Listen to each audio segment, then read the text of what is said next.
What's going on, everybody? It's Tad here. Got a 2021 Can-Am Renegade. I installed far mudding taillights, the halo rings, and I was going to show you exactly how I did it.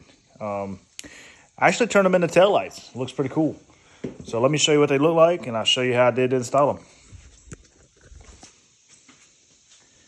All right, so what I did is I took the original taillights, I took them out, sanded them down with 800 grit, and I painted them jet black. And I put the light bulbs back in it, but they're not plugged up, just to keep the water out. Not that it matters now because it's painted, but I do like the way I painted them, and I painted the reflector also. I am going to touch this up with some black paint so you don't see the wires as bad. So when I took them out, I used black, ultra black sealant on it instead of what they gave with it. I believe they gave some sort of clear silicone. But this is what I use to seal it because I've had a lot of luck sealing belt box and snorkels and stuff like that. This is really good stuff. This is what I use in my shop all the time. I love this stuff. The Permatex brand, you can get it advanced or AutoZone or wherever you can get it from. You can actually get it in a caulk tube too if you prefer to put it in a caulk gun. But anyway, let me turn these on and let y'all see what they look like. So this is going to be the running lights. This is how I did the running lights. That used to be a reflector on both sides. Now these far mudding halo rings are super, super bright.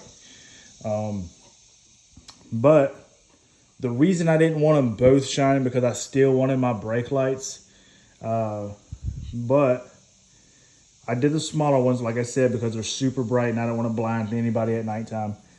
And but let me hit the brake lights and let me show you how they work.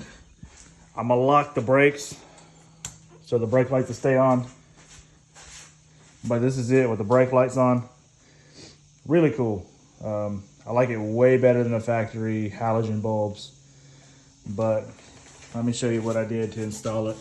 Still installing. So I cut the original factory wiring harness. You can get these heat shrink soldering barrels. You can get them off Amazon for like 20 bucks for a kit, maybe 300 in it. You just pick the size that you need. The ground wire, of course, is ground. The ground's going to the white wire. White wire is ground for the LEDs. You have to have these on there. If you don't have these little resistors on here, you will burn them up and then you void the warranty for the far mudding. I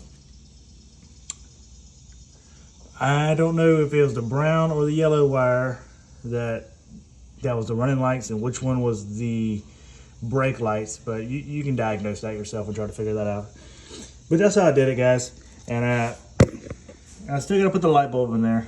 I thought I did put it back, but I guess I didn't. It's down there. But I'm gonna get some zip ties and some loom and all that, and then get this up out of the way so it's not hitting the exhaust. You do not want it to hit that exhaust because it will melt and it will ruin an entire wiring harness. I've did that, and I'm not doing it again. But that's it. This is the far mudding taillights. And if you like those, you would like the far mudding headlights.